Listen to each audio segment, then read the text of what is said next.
All right. Welcome. I am Executive Director Christopher Viersma here at Mad River Valley TV in Waitsfield, Vermont, and we're joined by Allie Rude, local filmmaker in the Mad River Valley. Thanks for being here. Thanks for having me. Yeah, so how's it going? You're here to talk about the Prickly Mountain film that you're working on, so tell us about Prickly Mountain, tell us what this film is about, and how did it start? Yeah, so take it back 2014, I believe, 2015, I went to the Resine Architecture and Design Film Festival in Christchurch, New Zealand, where I've been living, and kind of had this epiphany. I spent my whole life talking about the premise for Prickly Mountain, just because it's a community I grew up in, and it's a kind of design build ethos that I was raised by. And then as kind of a fledgling filmmaker at the time, had been working in the outdoor industry, doing a lot more kind of advertisement brand work, had this realization that there was totally an audience for the film, and that, ultimately realized and did some research. There's all sorts of architecture and design film festivals out there around the world. So, I think that I, have that memory when it first, the spark of inspiration, and surprisingly, it's ebbed and flowed, but I've had that spark of inspiration kind of ever since. The film originally was titled Design Build Movie, and it started out as, I wanted to make it a kind of design-focused, kind of talking heads documentary about the design build architecture movement, or right. The process of design build and what that means. And ultimately, after years, we worked on it, since 2015 is maybe my first interviews that I did. It really became much more personal. And so it really is a personal documentary. And you feel the presence of me in the film, but it is about Prickly Mountain, which is up in East Warren, Prickly Mountain Road. A lot of kind of people around the Mad River Valley know all about Prickly or understand the influence and how it's shaped parts of the Mad River Valley since as early as the 60s. Right. And so it's kind of at this point turned into a feature documentary about this really specific community that came together around design build and this kind of problem solving technique. And most of them happen to be architects. And, the joke is that there's more architects per capita in Warren, Vermont than anywhere on earth. But yeah. That's great. So you grew up in this world, you grew up in this community. What was it like to revisit it as a filmmaker? Yeah, I think it was interesting. I would say there was actually a bit of a degree of separation. So I didn't actually grow up at Prickly Mountain in any of the houses per se. I grew up on Fuller Hill. But, my dad was very much kind of a practitioner in the community. And he's, been heavily part of Yes Tomorrow. And so I grew up with this ethos, and I grew up going to all the community events. And I think ultimately that degree of separation was really important for this film. It allowed me to have kind of an outsider's perspective, in a way, but obviously was raised by all sorts of people in the community. I think the separation allowed me to kind of see what was so special about it and reflect on it in a way that, though I felt like at times I was way, way, way too close to the subject, I think it was really important to have that. Right. So you talk about Prickly Mountain being well known in the Mad River Valley, but maybe for folks around the state. And can you tell us a little bit more about the community of architects and builders and what makes this area so unique? I think it's interesting, the word unique. I talked to my dad a lot over the years about this film, probably to a point where I had to kind of tone it back and really look to myself more. But essentially Prickly was started by some, I guess you could say disaffected or just, architecture students at Yale from the 60s who felt like they were kind of learning this skill, this art, skill of designing buildings yet there was no practical hands-on aspect whatsoever. And there was this kind of, origin story that one of the architects, Dave Sellers, who's recently passed, talked about, where he was working on a job site as a engineer one summer, actually, and Paul, the dean of the architecture department at the time, I want to say Paul Rudolph, but I might have that wrong. He was kind of like came on site with his suit and was telling everyone to do some crazy design feature, and then as he was leaving, the whole crew was just kind of like laughing or making fun of him behind his back, and Dave was kind of like, this is like, that's just not something I want to aspire to. How can you tell someone how to dig the hole if you've never dug the hole yourself? And that really resonates with me, because I think that's kind of deeply part of my pursuit or process of being a filmmaker, or even pursuing anything in life, is taking a really holistic approach and wanting to know every aspect. And so as a filmmaker, I've done it all, worn all the hats, and I think it's just, that's kind of the seed that kind of sparked this decade long, I guess, movement, as you could call it. But basically a bunch of architects came up to Vermont. Land was fairly affordable at the time. They got some really cheap land up on Prickly Mountain. It was kind of scrub. And they kind of took out a loan from the local lumber yard, and just day and night were having a blast just building. They were just creating what they were designing, and kind of designing as they went. So it was a really kind of like sculptural creative process, especially in the beginning. Right. And then ultimately those houses are still there. And they're these unbelievable houses that are just kind of nestled in the woods. And some of them are, need help, but a lot of them, have the owners that they deserve and are kind of being upkept. I wouldn't say that this community was unique, but it was definitely unusual. Right. For sure. Like in the 60s, it was not common for an architect to want to be a builder. In the early 1900s, that totally was what an architect was, master builder, right? Someone who has the vision, but also the skills to make it happen. Sure.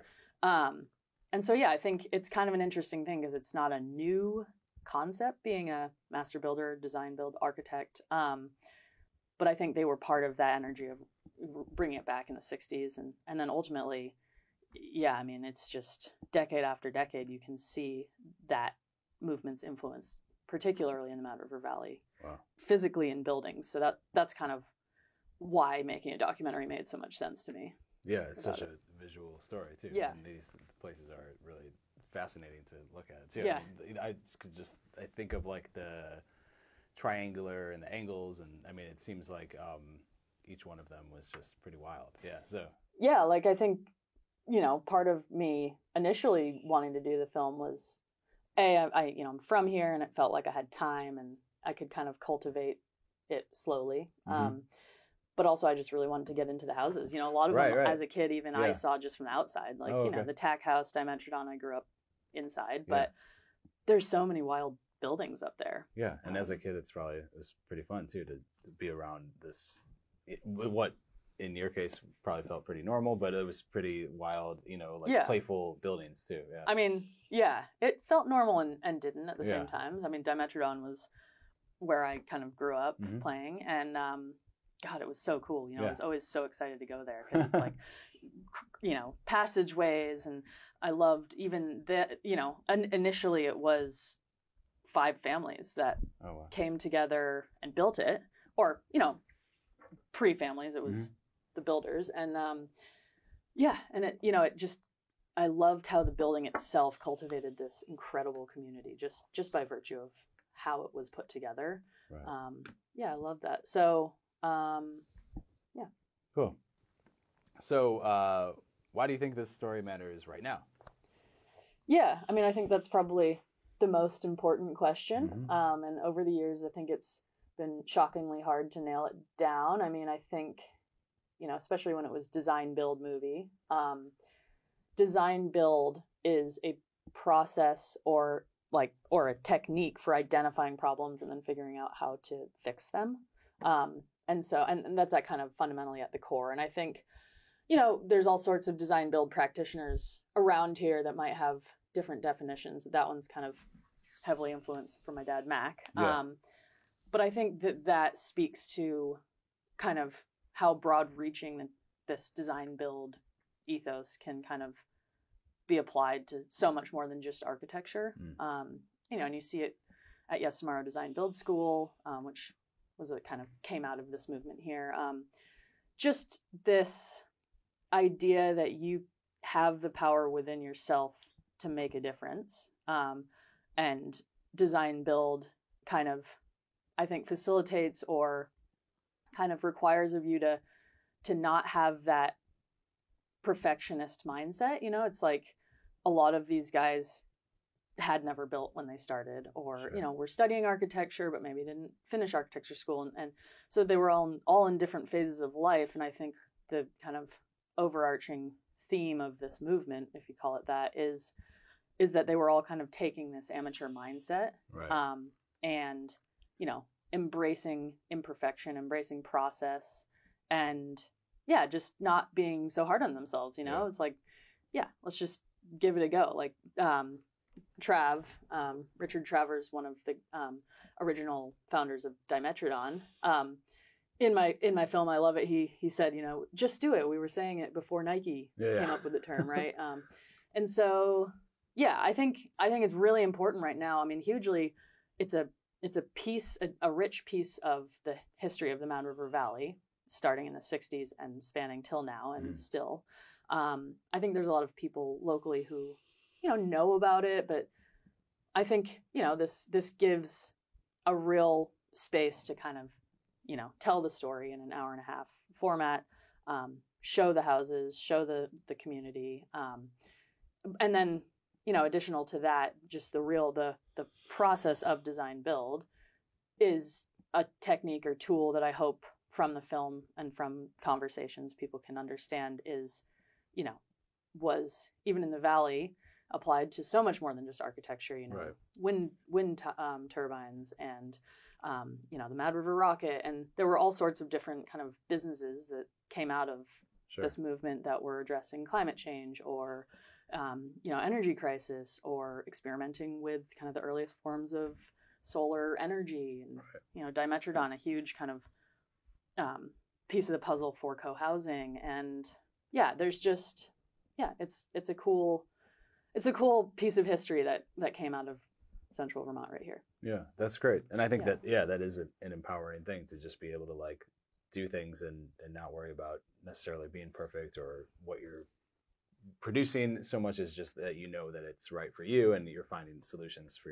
you and your life. Yeah. Totally. And I think the other I think there's we could go into all the things that are going on in the world today, right. But I think what was really interesting is that community was kind of this like happy accident, or I don't think anyone, when they first moved to Prickly Mountain and started building these crazy houses, were necessarily thinking about community, Right. but it so naturally is like one of the greatest achievements.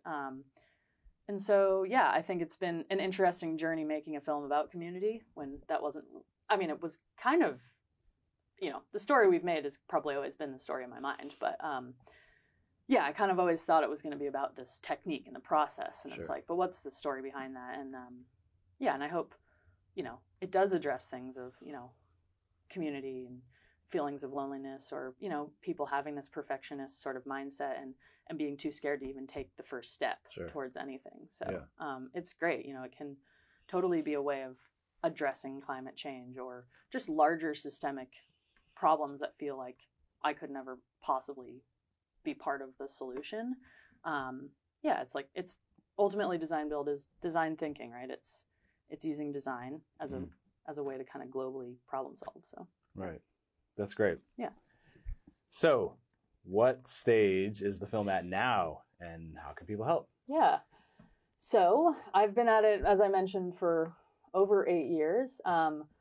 It's kind of been a back burner project. I mean, it hasn't been, I haven't been actively making the film for 8 years, but it's been on my mind. I've done a little bit of fundraising here and there. I have a fiscal sponsor, which is great. So, all donations are tax exempt, but we're at the final phase. And so essentially we have a rough cut. I had a really generous donation last year that helped us get there.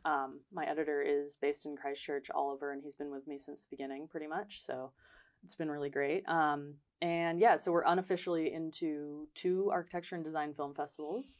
We're trying to world premiere it in New York if we can do that. Cool. But that's contingent on getting a fine cut and finishing the film. So yeah, I'm about to launch, or I guess you could say I'm launching a crowdfunding campaign through seedandspark.com to raise the final funds needed to get this thing finished. And so yeah, it's kind of a bit of a intimidating process and piece of the film's kind of life, but yeah, I'm kind of finally asking for help and just recognizing that I need $15,000, or can I say that on? I think so. Yeah. Okay. That I need $15,000 to finish the film, and I've really bootstrapped this thing for years. Yeah. I've poured everything into it, and yeah, I want to give it the life and the finished product that it deserves. So yeah, I'm currently we need to edit it for 1 more month. So because you have a rough cut and it's great. It really feels like the narrative is there, and you can sense the core kind of feeling of what the film's going to be. But right. Yeah, we need to put a bit more time into that. Color correction, audio correction, music licensing is a huge one. We've primarily leaned on classical music and things that are, more affordable music options, but it would be really cool if we had a bit of budget for that. And animation. Yeah. And yeah, distribution is kind of the next phase beyond that. But I think, we're trying to finish this thing. And yeah, I hope I can kind of now spread the word and, show people that this is a story that is worth telling. And it's a really important piece of history. Yeah. So. That's great, and I think it's great to hear that you're getting out in the community, and you're coming here at Matter of Valley TV, and you're sharing a story that is unique to the Matter of Valley, and it's historically important. So it's awesome. Yeah, I think that it's great to hear that you're at the final stretch. It sounds like a stressful time, but you're doing the right thing. Yeah, so this is great.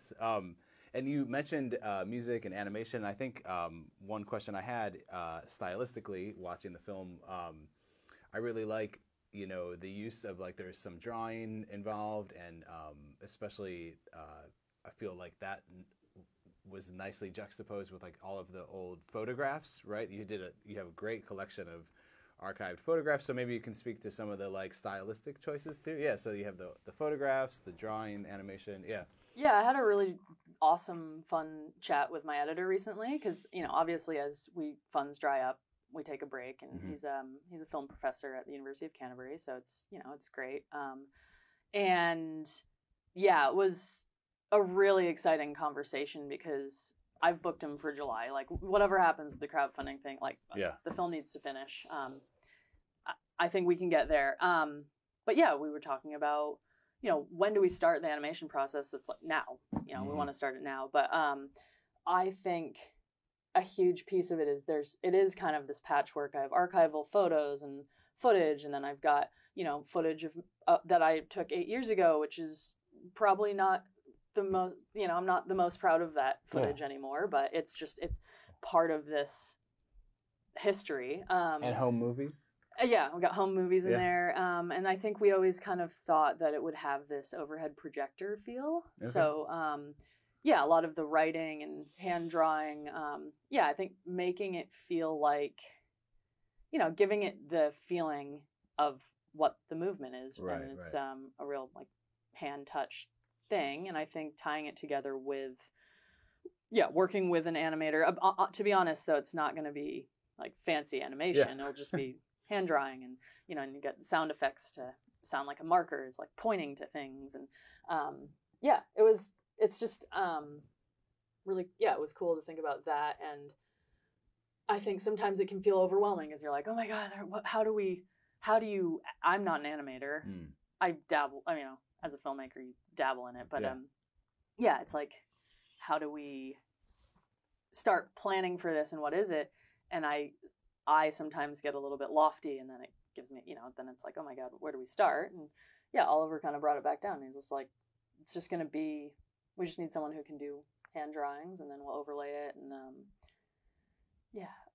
what else were you talking about? Well, the collection of photographs too. So Yeah. those looked like a lot of, that was a lift to get all these film photos and archival photos. Yeah. And, so how did you do that and go about collecting and scanning?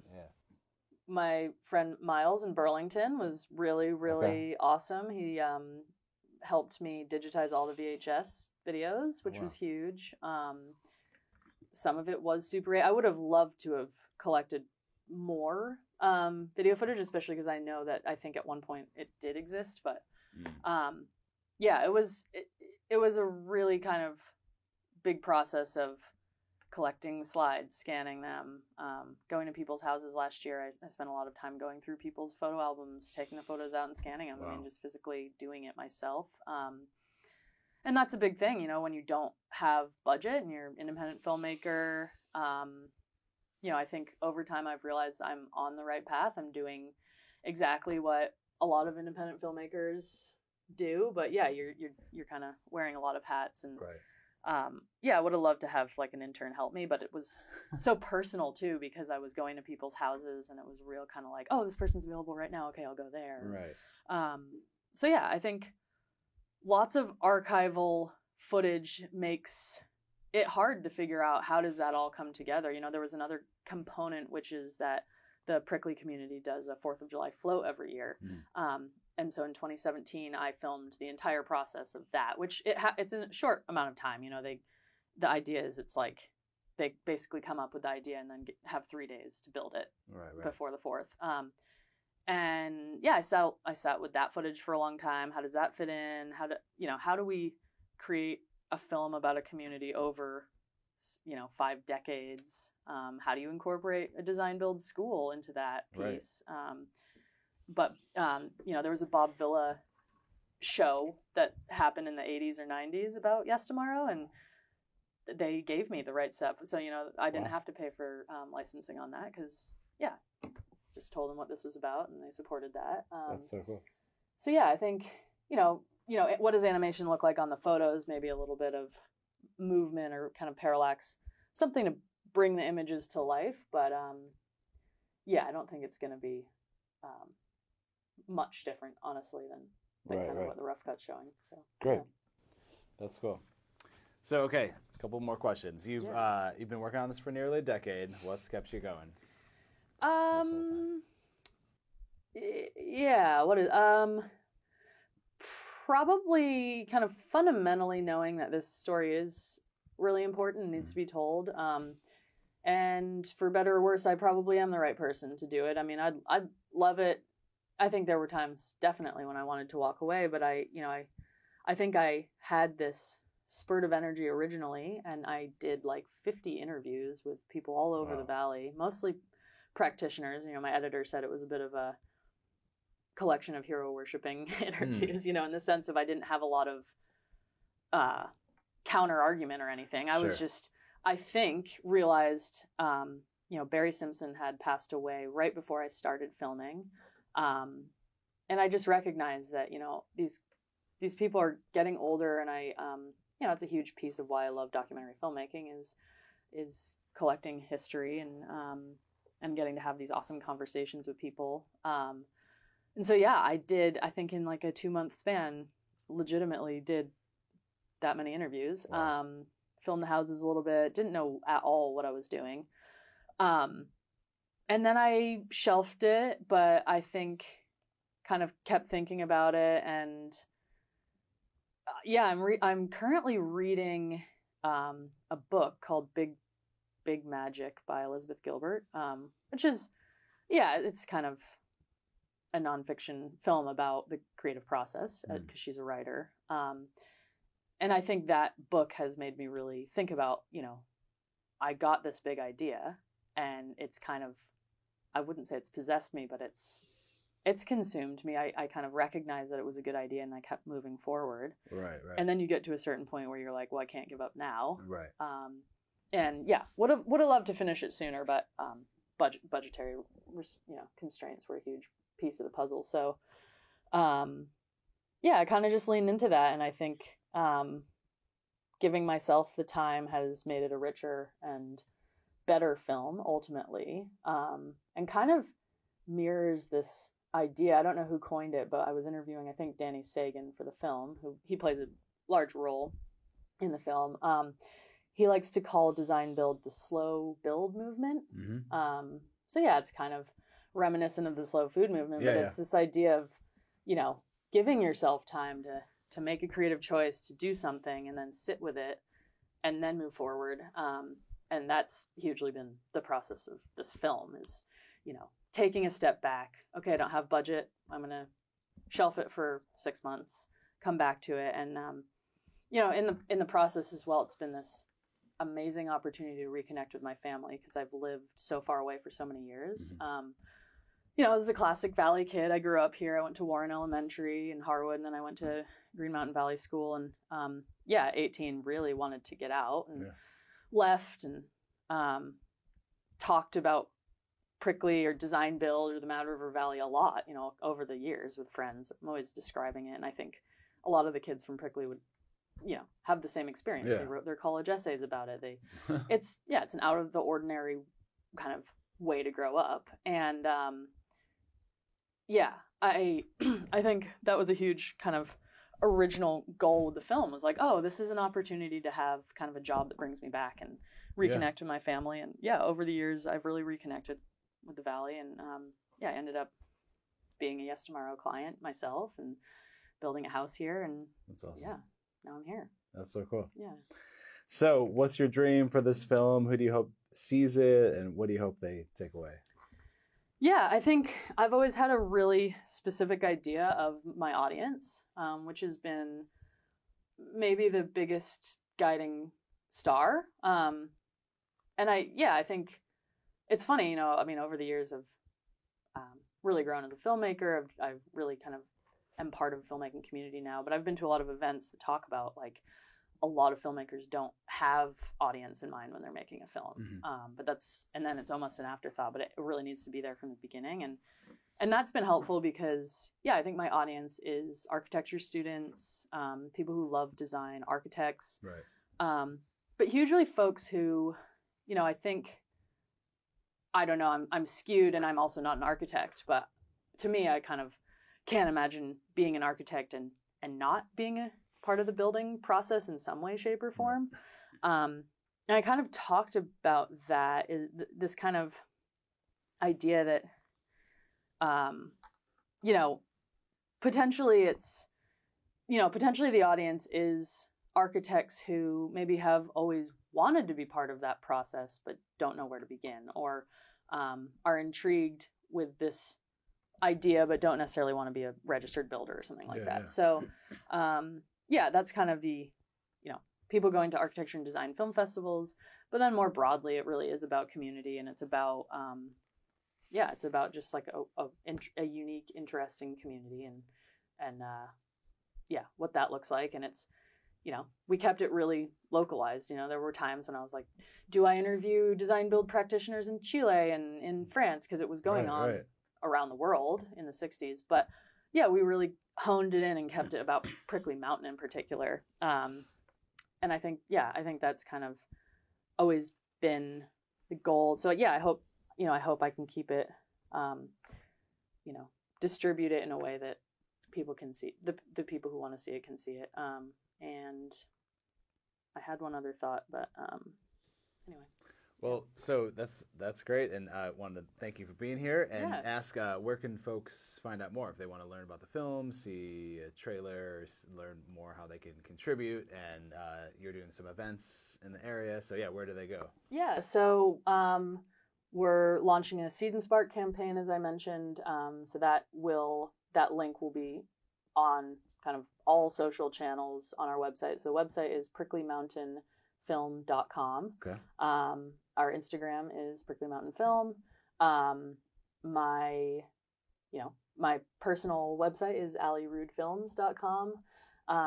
We are going to be hosting a crowdfunding campaign launch party event at the Big Picture on June 8th at 7:30. We'll have kind of a pre-drinks time where you can show up early and get to know me and my DP, Corey Henriksen, and talk about the film. The event will be a space where we're going to show part of the rough cut and then do a Q&A. And yeah, I think from there, the crowdfunding campaign goes for 30 days, and our goal is $15,000. And yeah, I'm going to just be doing a lot of outreach. So I think locally you'll see a lot of that outreach in this, 30-day period. But, we always have a donate button on the website. And you can always donate through my fiscal sponsor as well, which is Women in Film and TV out of Washington, D.C. Cool. But yeah. Nice. Yeah. Great. Thanks so much for being here. Yeah. And we'll see you soon. Awesome. All right. Thanks so much. Allie. Yeah.